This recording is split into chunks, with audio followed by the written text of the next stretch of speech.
they say in the big leagues, welcome to the show. I'm Jeff. I'm Tom. I'm Kim.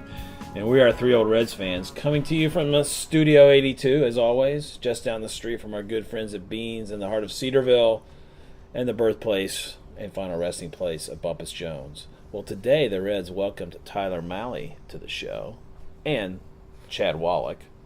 It's a movie we've been wondering about whether they would make or not, right? Yes. So, who got to watch him pitch today? Yeah, we all watched him. Did you guys both watch some of him pitch? He's a different kind of starter. I mean, you look at Castillo, the highest average fastball speed. Yeah. And this guy's a control guy, throws strikes. Although he walked 4 people today, but your first major league start, 22 years old. A little nervous. But You're gonna walk some. I think I'd like to see him pitch a few more times, see how he does. 3 runs in 5 innings. Did they hit him really hard, or was it just kind of just hits that found their way in? Let's see. I know he had the 4 walks and a hit by pitch. I think who was it? John Jeho had a double down the right field line. I would say after the walks. Yeah. I would say no, he wasn't hit hard. He showed good poise out there. The thing that's been impressive about him is what I've been reading about is in the minors, he's not been one of these guys that just impresses you with flat-out speed. It's, dare I say, Greg Maddux-esque in terms of control, although we didn't see that control today as much, but control. And he actually got up, I think in the 5th inning, one of the last batters he faced, he got up to 96.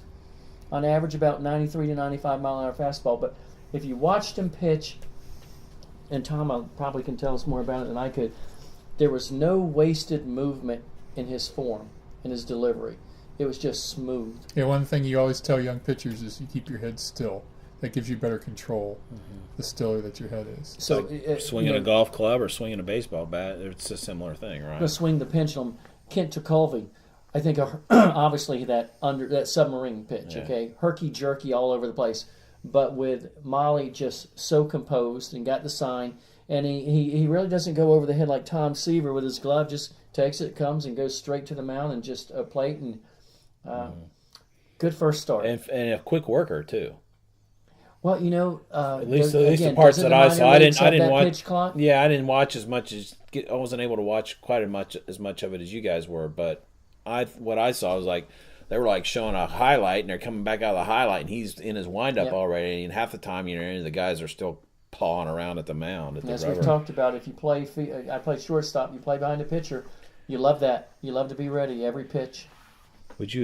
Tom, would he have loved to play behind you? Were you a fast worker? I don't really remember that. No one really talked about that back in the 80s, so I don't remember if I was fast or not, to be honest with you.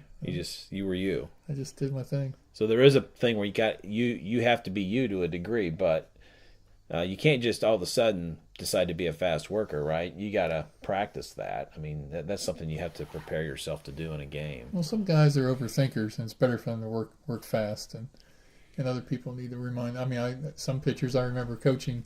You got to tell them, all right, before you throw this pitch, you need to remember what it takes to throw a successful curveball before you actually deliver it, right? Don't just try and do muscle memory. Sometimes you have to remind yourself mentally, so that takes a little bit more time. Interesting. But will he stay with the club? I haven't heard. I haven't heard that. I haven't either. Bailey is scheduled to pitch Wednesday. So who goes Tuesday? Oh, I hope it's not Wojo or... It is. That's who our other guy is. I mean, I think he has some long relief potential.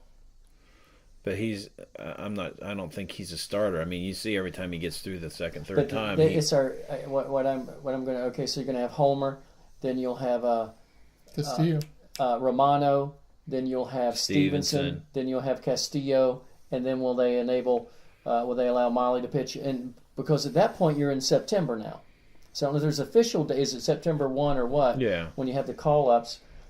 But because both Mahle and Castillo are on that innings pitch count. And the word is both of them, well, Castillo has maybe 2 more full starts and they'll see. So there even has been mention of a 6-man rotation to spread that out further. You see more guys pitch and allow them to pitch further on. That depends on how the bullpen goes. I mean, you have 6 starters up and you got to have a bullpen. But once you expand the roster, you can get more bullpen up. But that's not till September. Yeah, but that's Friday. That's Friday. Yeah. Well, guys, I think we would love to do a show coming up where we got some input for some of our listeners.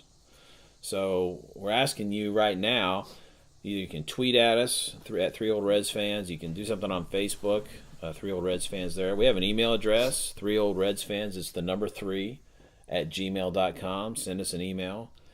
There's a lot of people out there we know just dying to ask us something.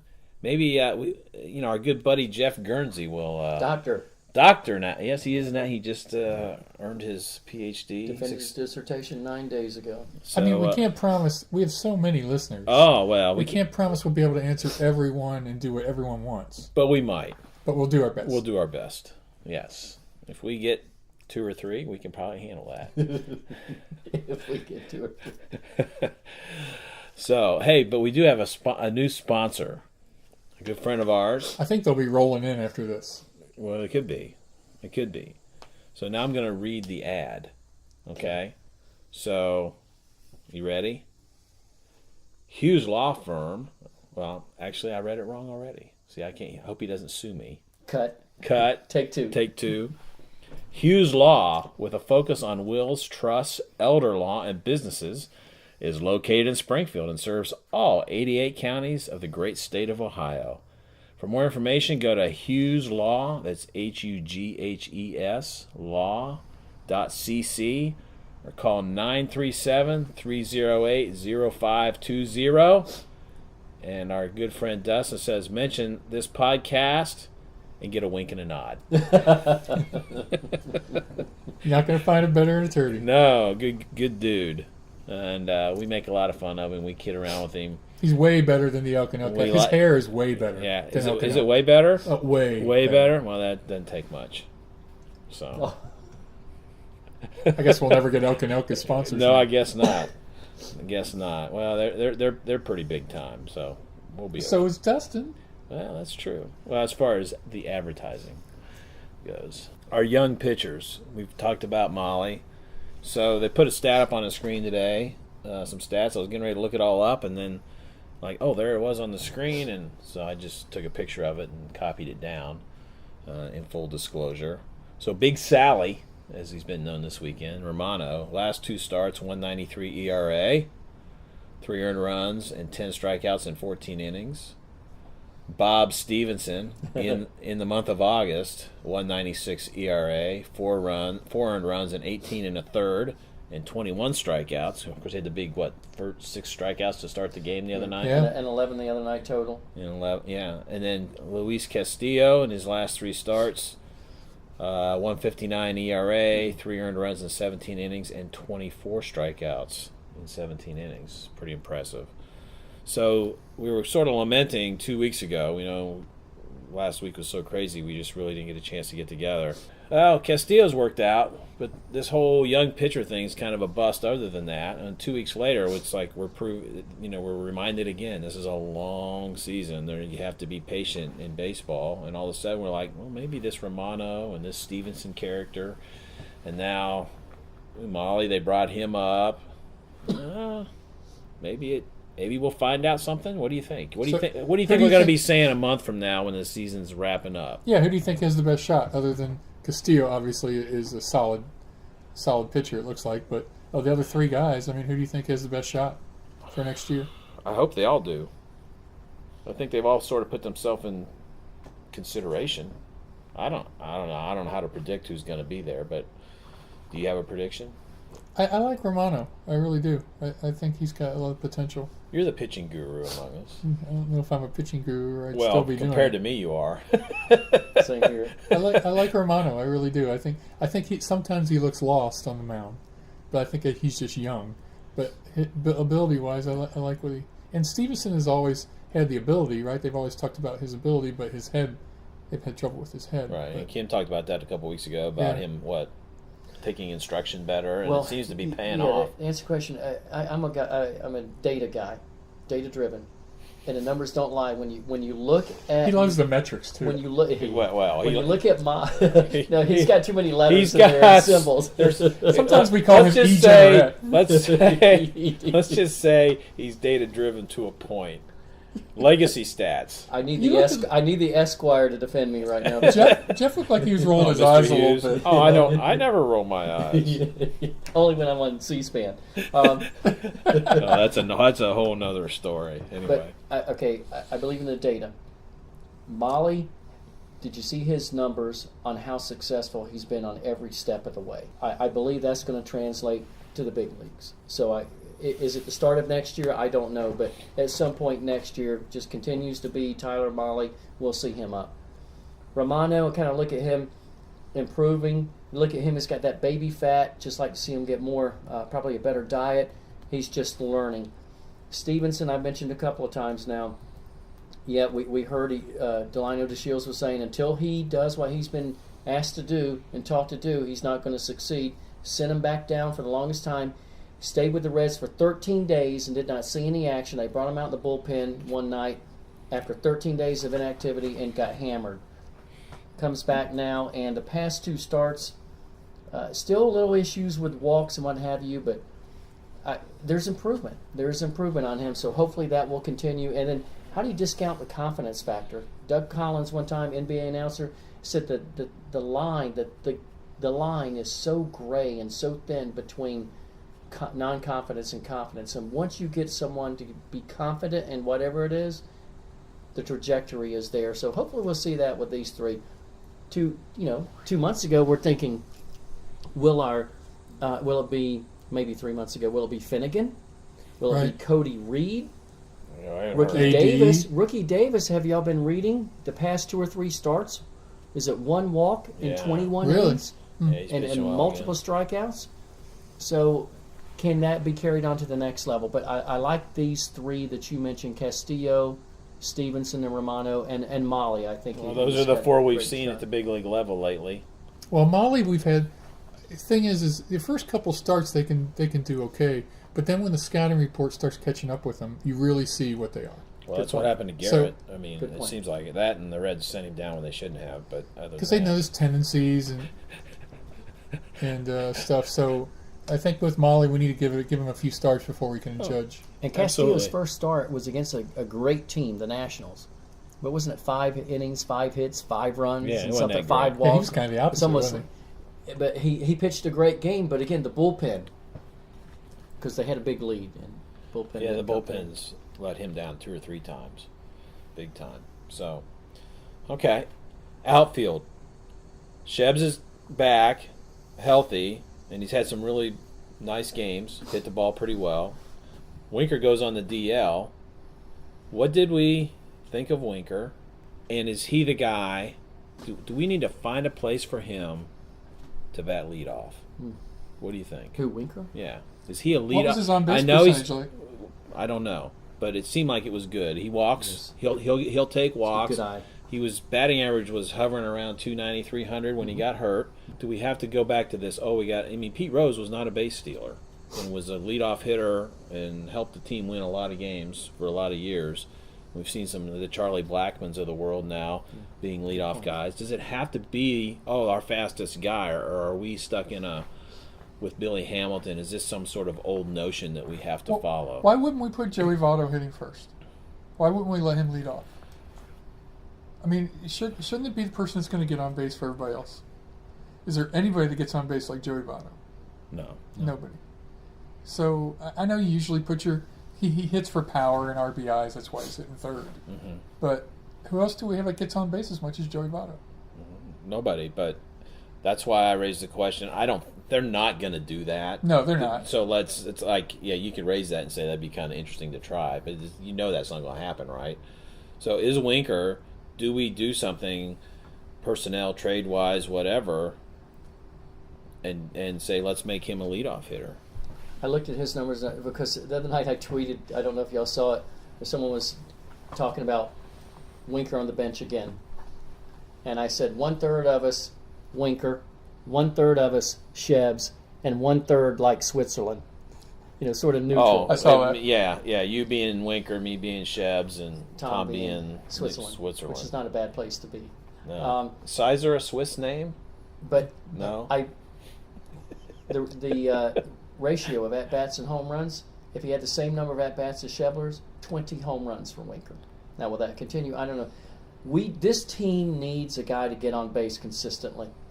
And after, it's like last year. Out, Votto, walk, out. And now the guys after him just can't seem to come through. Duvall, now he's 3 for 20, his last 26. Yeah, but don't judge Duvall over the last I'm series. just saying he's he's had an awesome year. Tom, I'm saying we need a consistent hitter. A hitter. I know we talked about Chicks love the long ball, and we got Duvall and we got Schebler, but we need a hitter back there who can get Votto in, or those guys. That we don't have. After Votto... Wait a minute, though. Duvall has some of the most RBIs of any outfielder. I've what seen is he, the like stats. third in Left the... fielder, yeah. Yeah. I'm just looking consistently, though, as many times as Votto's on base, Well, and not many people ahead of him, he still has more RBIs than Duvall. Winker has a 400 on-base percentage. I'll say this: Votto gets on base so much, you can't rationally expect him to score every time.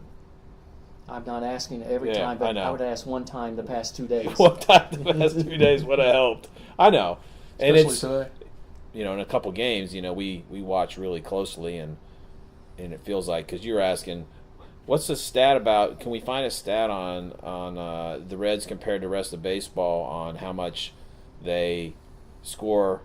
Well, when They the bases score are when the loaded, bases are loaded those and three nobody guys, else. do they score? What's the major league average? I don't know. I dug around. I didn't find it. It's probably out there somewhere.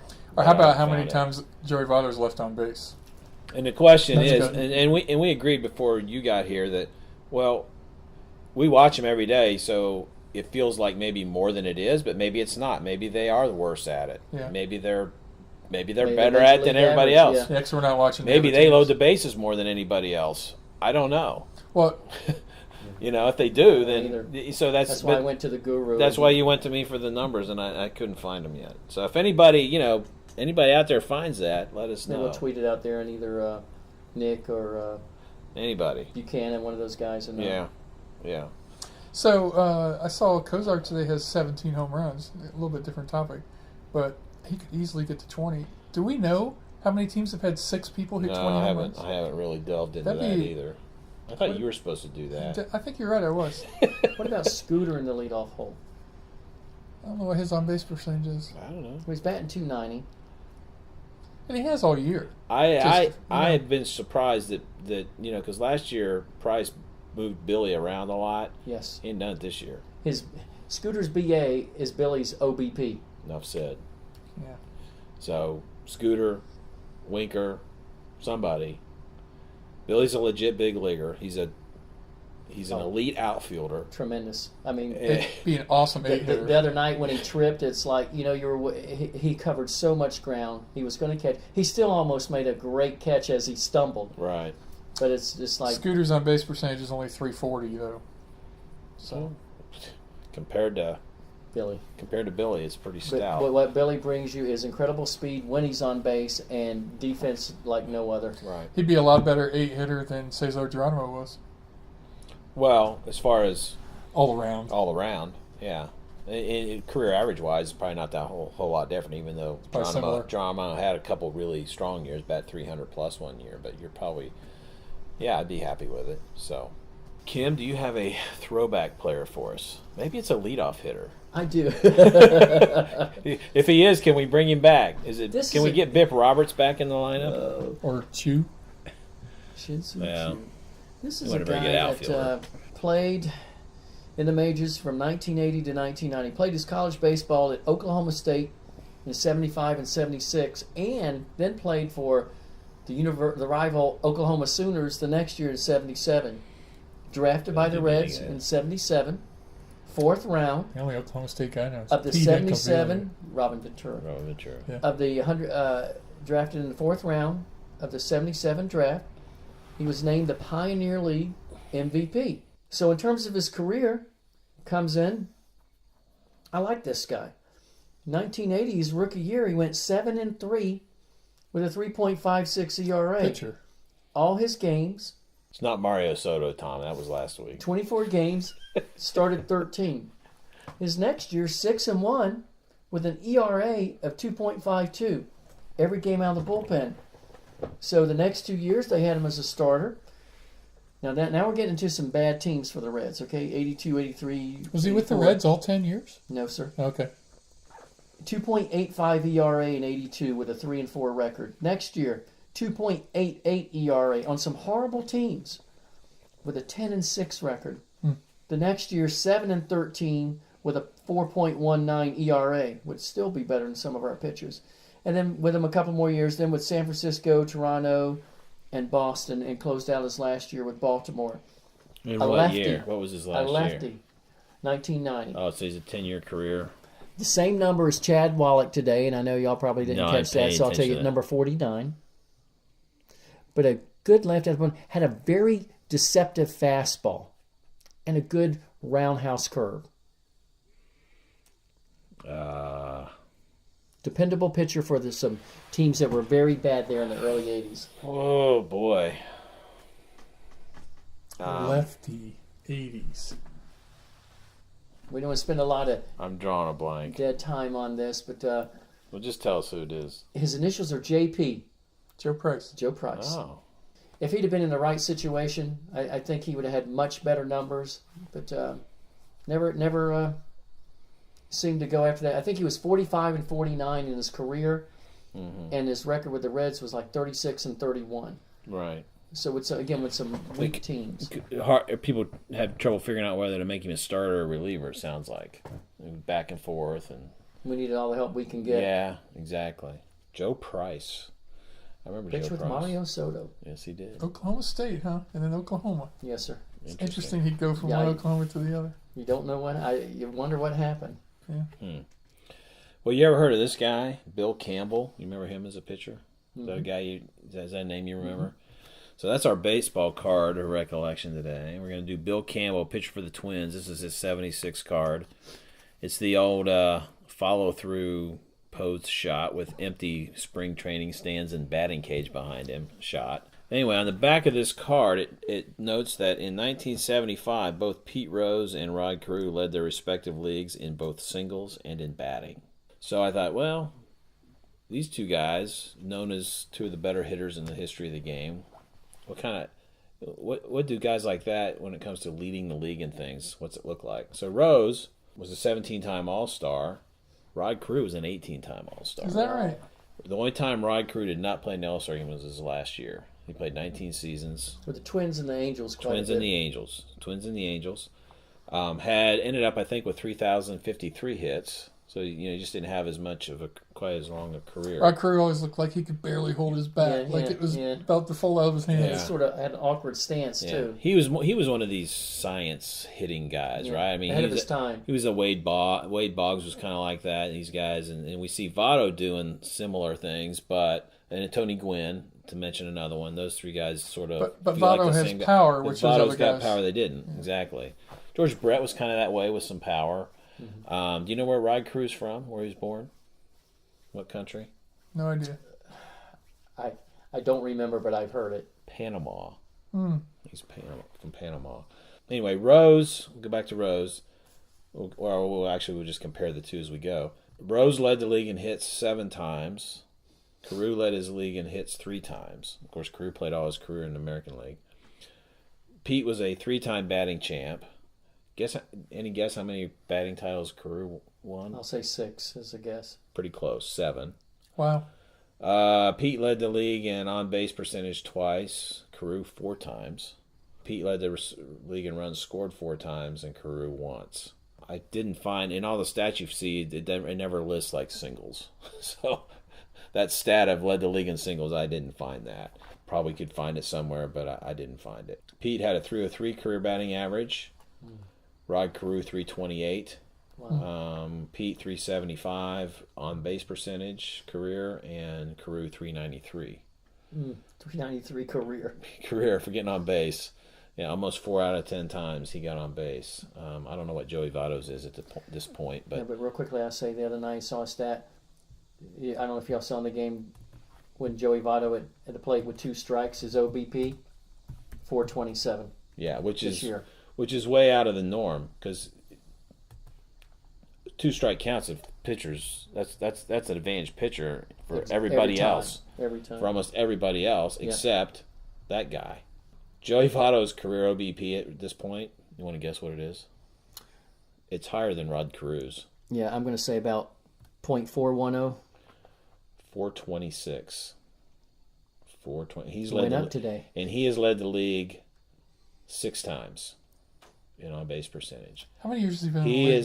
is since his 10, he just has 10 years of 2007, he played 24 games. He became a full-time starter in 2008. In 2008, his on-base percentage was 368. It was over 400 every year except for 2014, when he only played in 62 games because he had that hamstring issue. And that year it was 390. Every other year it's been over 400. I mean, well over 400, like 424, 474, 434, 442, crazy numbers like that. So that's... Have you guys ever heard before this year people saying that Joey Votto is a for sure Hall of Famer? This is the first year I've heard people say that. Well, he's got enough years under him now that if he has a few more good ones, Well, what's he's helped him in. is sabermetrics. Yeah, oh, absolutely. Absolutely. By far. Yep, because people look at the stuff that he does, the Yeah. OPSs, the OBPs. All of a sudden he starts showing up at the top of all these. You're right. In the wars. In the WAR number, wins above replacement. He's already at 6.1 this year, and that's a pretty good number for, I mean, and we still got a little over a month to go in the What his season. EDP is. His EDP, I don't know. I don't know. We'll come back to that maybe. So, Pete Rose, Rod Carew. All right, our stumper last week. Bit humorous how this all came about. Yeah, what was the stumper? Can we repeat it? from Repeat last the week? stumper, and then you need to tell An the story X-Red- about when I X-Red, finally guessed. Played in the majors 76 through 89. His first year was with the Reds when they won the World Series. His last year was 89. This happened when he was not a Red. Esquire, follow along closely. He was with the Mets playing at Chicago. No lights back then, so it was an afternoon game. Struck out in inning 1. Got a single the next time. Knocked in a run.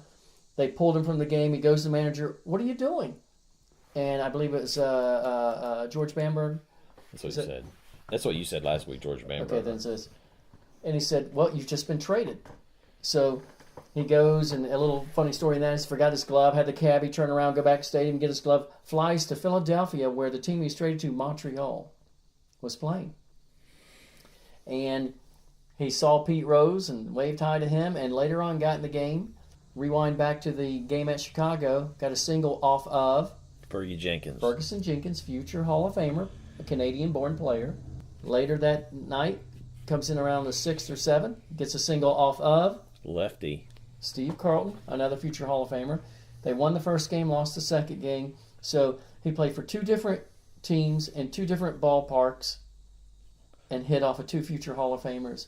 Name that player. Now, what's funny to me is our fourth member of our 3 Old Reds fans. And we recorded this, about between 5 and 6 o'clock that evening? Yes. Okay. Dr. John Helmick, who is fishing in Michigan. Hopefully he's on his way back. So we're talking about the trivia question and how it was a stumper. And it stumped Jeff because I thought Jeff for sure when I named the team, he was with the Mets and then got traded to Expos. I thought for sure, because a lot of times when I'm giving trivia questions, Jeff will nod his head like, I got this young grasshopper, young whippersnapper, I've got this. But it stumped him. So John's just texting names out of the blue. And didn't know the question. Didn't know the question. Paul Householder. We were all like, that's a good guess. But you don't even know the question. And then Jeff goes, text back, I'm going to be very upset if he gets this right. So I get up the next morning early. I look, there's a text. And it's from Jeff Gilbert. And he goes, Joel Youngblood. And then I look at the time. 12:33 a.m. Really sad. Now you also were at the Dayton Dragons game that night, and what did your daughter say to you during the game? So we're at the Dragons game. So we do that, we leave, we go to the Dragons game, and I'm not looking up the answer, but when a name comes to me that it could be this guy, I click. I'm on my phone, and I've got baseballreference.com, and I put the guy's name in, and I scroll down. I'm like, nah, it wasn't him. I look at when he played, and it wasn't him. I'd done this about 5 times. We're about halfway through the game. Who were some of the guys you guessed? Tim Foley, I didn't know if he Was it ever Tim played for Foley the Reds. Tom Foley. Tom Foley. Well, there's two. Tim Foley played for the Expos and the Yeah. Mets. Tom Foley Was- batted lefty. It's a played different for the Reds. spelling. EY. Foley. Right. So I looked up Tim Foley. I can remember if he, I was probably confusing the two guys, and Yeah. that's why I did that.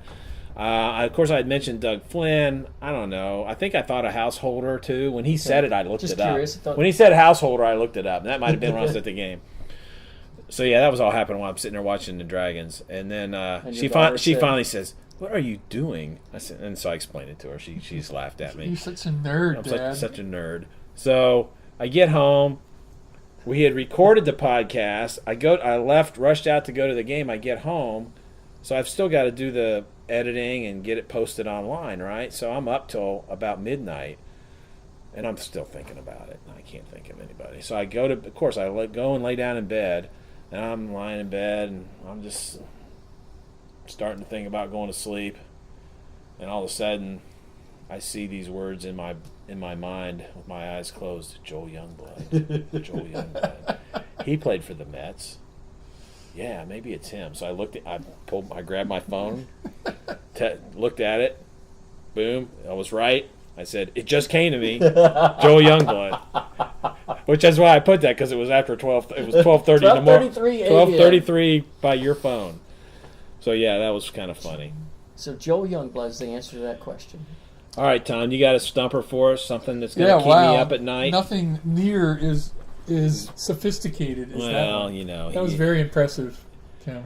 Just Okay, my so way. this is a team one, right? Oh. So You're creative like this because you had a bullpen one time, didn't you? that was my player. That was yeah, his throwback player was the Oh, was bullpen. it? Yeah. Okay, you can't look this up because it'd be easy to look up. But of course, in the '70s, the Reds teams were in the postseason 6 times out of 10 years. Okay. 4 of them World Series, right? Mm-hmm. 2 of them, which of course they won. In the '60s, weren't near as successful, but they did have 1 postseason appearance. Mm-hmm. The question is, what year and what happened in the postseason? Well, I know what year, and I know how it ended up. So we'll let the fans. Well, you know somebody that played in that World Series, I do. so that'll be an interesting thing to discuss next week too. I thought it was this. I'm not sure what all those hand signals mean, so we'll discuss that next week. I guess you know who they play. I know What who was they. the outcome? Yeah, '60s is Gen- kind of easy to general- know who they played. general but outcome. Yeah, but Oh, that's a good hit giveaway right there. yeah. Except so. Dustin won't know. Speaking Neither of- speaking will of Larry. Dustin. Neither will Larry. Well, Jeff Guernsey, will he know? Dr. Guernsey? I don't know.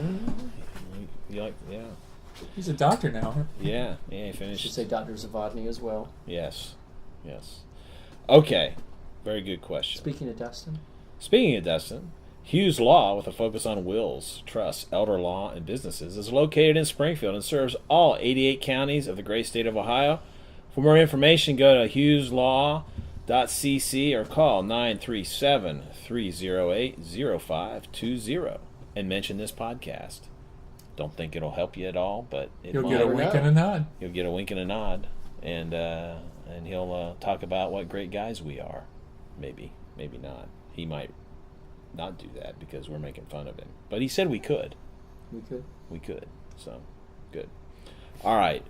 Your question about this clutch hitting thing, that we're leaving bases loaded and not getting enough runs and all that. I really didn't find anything. There is a sabermetric called clutch. Is there There really is. is there an E clutch as well? No. Clutch positive? There's just a Clutch plus. Clutch. All right. I'm not kidding. I'm not making this stuff up. This is a fan Yeah, graph. I'm gonna actually try to listen and get this one. All right.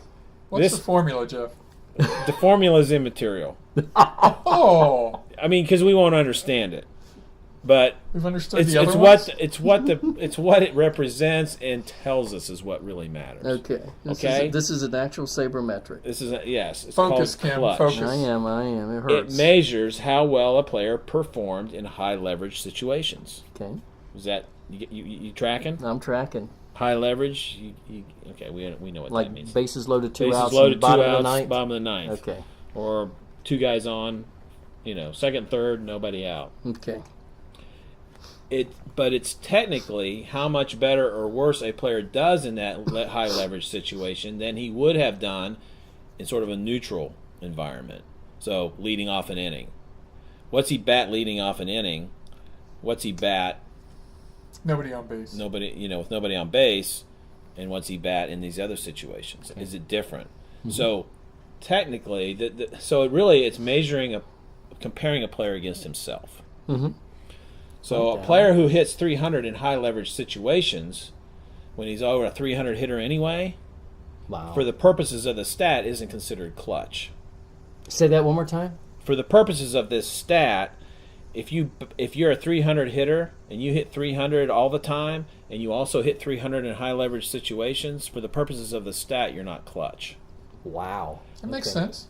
Just for the purpose, so. Okay. You got that? Well, I'm just thinking 300 and then 399, but okay. Okay, yeah. If you hit 300 normally, but you hit 375 in high leverage situations, that's very clutch. I think so.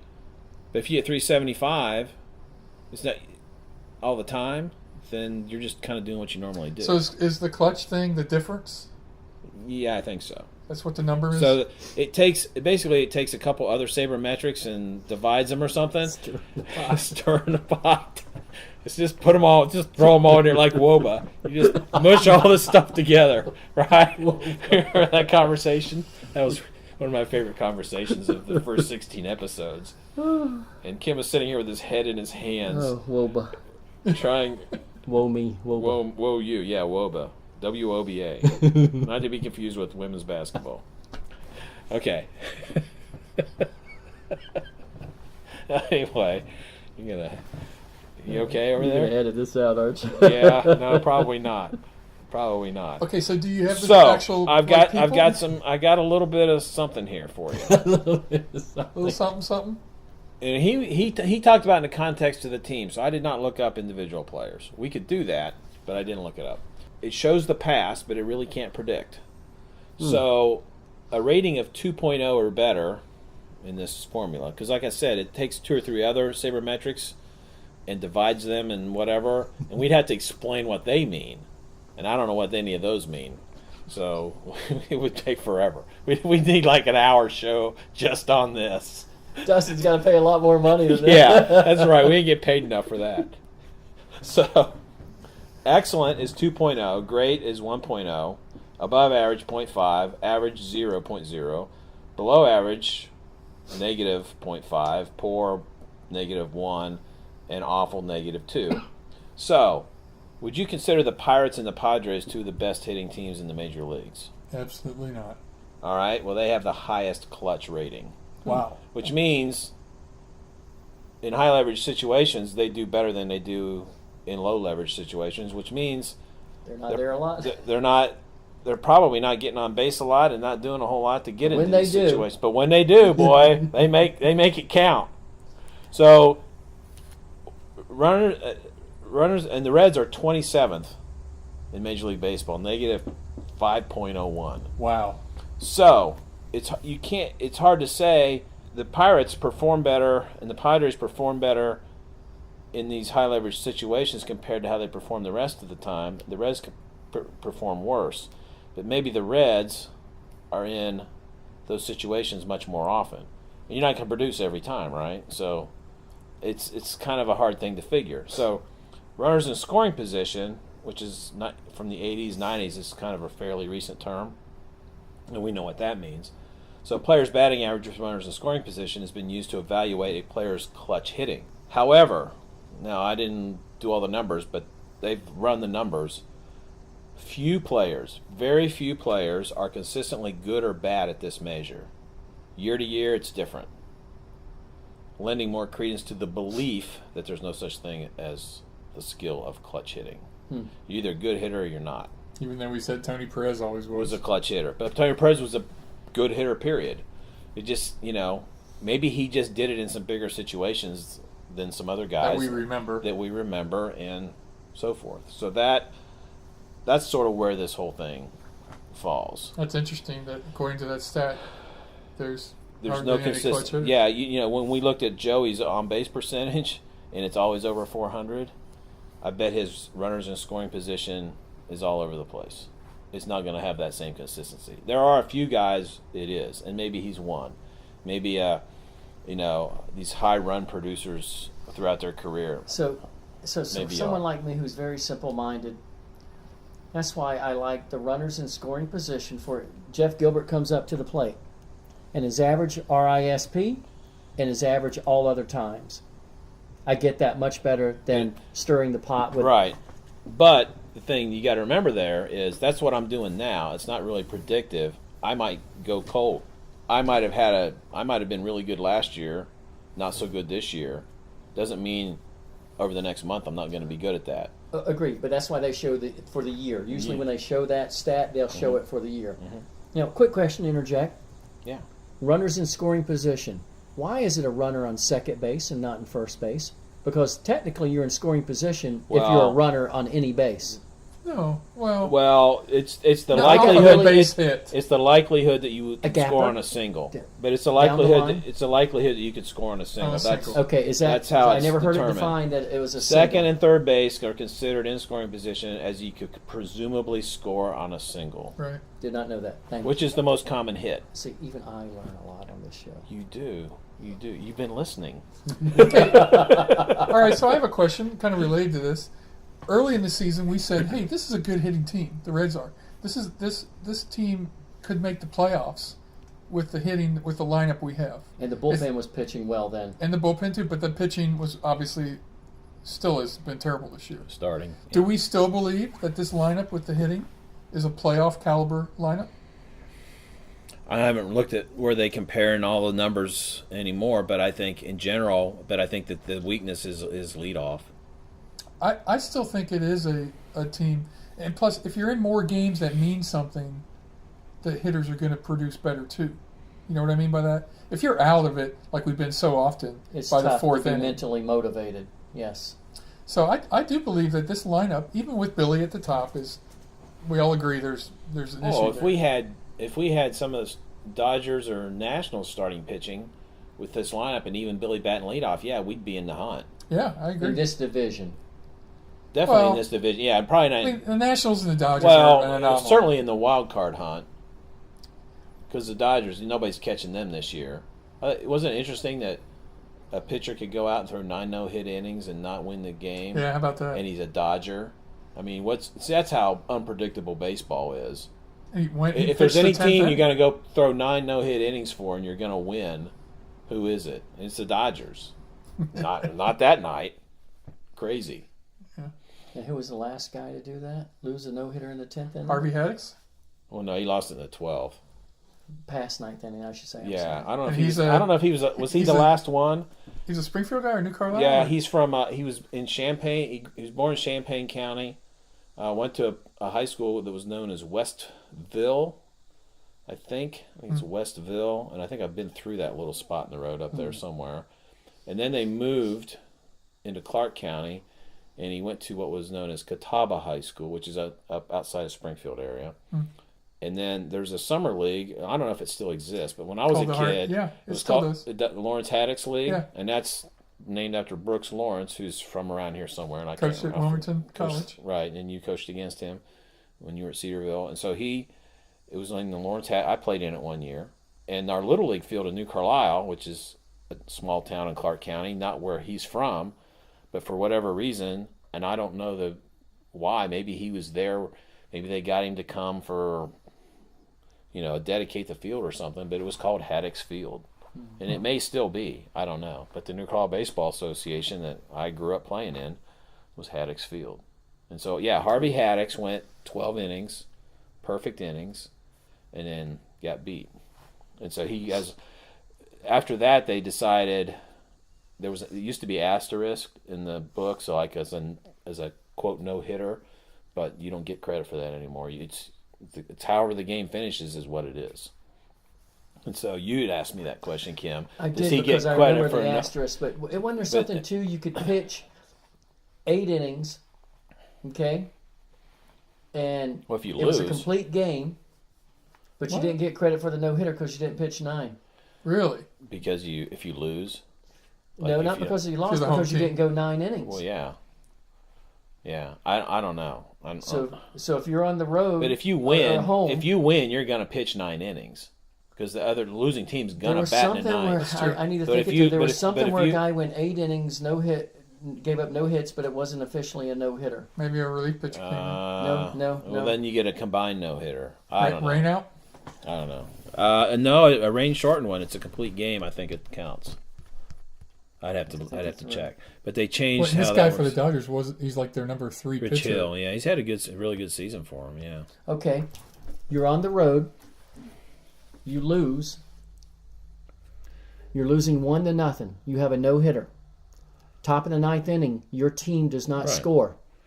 You did not come out and pitch the 9th inning. There Right. was no relief pitcher or anything. Right. You pitched a complete game, and that was the deal. The pitcher got a in the column. He received a complete game, but they did not give him a no hitter because he did not pitch 9 innings. But Did this he really pitched happen? a complete game. Did this really Yes. happen? Yes. Okay, I didn't read that part. And so Who did it I happen to? remember the 9 innings. I had forgotten about that with the asterisk. I can remember the 9 innings, and then later on they said nope, not even an asterisk. Yeah.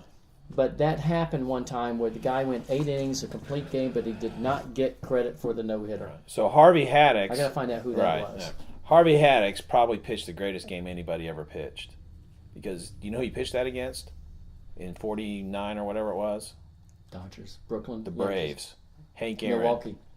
Eddie Matthews, Well, just those Joe two. Adcock, a couple Wow. other names, and he beat Lou Burdette, who was a good pitcher, who did the ultimate scattering ever of like 10 or 12 hits and won the game. So yeah, Harvey Haddix probably pitched the greatest game anybody ever pitched, and he lost. So that's another reason why we hear so much more about now in the sabermetrics here that wins and losses it's interesting, but it's really no way to really measure a pitcher. I mean, Harvey Haddix that's sort of like one little anecdotal proof of that, but like he pitched the greatest game anybody ever threw against a really good lineup, and he wasn't very big. You know, he's less than 6 foot, left-hander. He wasn't very big, and he was like a really low draft pick. Nobody thought much of him, but he made it and had a pretty nice little career. So, Harvey Haddix. Harvey Haddix. Too bad he's not from Cedarville. He's no Bumpus Jones. Is there anyone else that's pitched a no hitter in their major league debut? Then, no, Bumpus is the only one. Yeah. Yeah. If they think He's of the- any level, Oh. high school, college. I mean, the rarity of that. The rarity of that, it's probably happened somewhere, but yeah, certainly not. Certainly not in the majors. So, all right, guys. I missed doing this last week. Glad we got to do it today. So, well, we hope everybody joins us next time, and we'll see where this young pitching staff measures up and what's going on with that. And the only funk going on now will be when the season's over. Okay. We'll go into a funk. If the season ended today, I think we have the number 4 pick. Okay. Well, and we can draft that guy, and 5 years from now, we can talk about him. Hopefully sooner. Hopefully sooner. All right. Well, join us. We'll try to come up with another sabermetric that Kim can understand. Can we thank our sponsor one more And we time? can thank our sponsor, the Esquire, Dustin Hughes. Thank you, Dustin. We appreciate your business. Until next time, go Reds. Go Reds. Go Reds.